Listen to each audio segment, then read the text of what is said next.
দেখ মা, তোরা সব পিকনিকে গিয়ে ঝামেলা করিস, তার থেকে বলে এখনই বলতে পিকনিক কি করবি। পিকনিকে যাবো ঠিক আছে, কিন্তু সবার আগে গার্লফ্রেন্ডের নাম্বার গুলো ব্ল্যাক লিস্ট করতে হবে। পিকনিকে শুধু হানি সিং এর গান বাজবে? না না, মাঝে মাঝে বাচ্চারও গান বাজবে। তাহলে মানে আমি যাবো না, তোরা যা গান মারা গা। ঠিক আছে হানি সিং।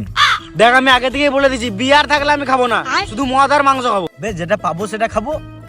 মুরগির মাংস কিন্তু খাবো না, খাসির মাংস খাবো।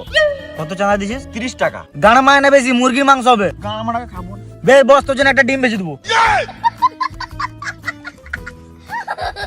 আমি কিন্তু পেট ভরে ভাত খাবো। ভাত ফাত হবে না, শুধু মদ আর মাংস হবে। একটা সব থেকে বেশি ইম্পর্টেন্ট কথা, আমাদের পিকনিকে প্রতিবার এই ডিস্টার্বটাই হয়, রানতে রানতে মেয়ে দেখা হবে না। তাহলে তোর পিকনিক তুই গাঁড়ে ভরে নে। বেশ আয়, রান্না বন্ধ রেখে মেয়ে দেখবো।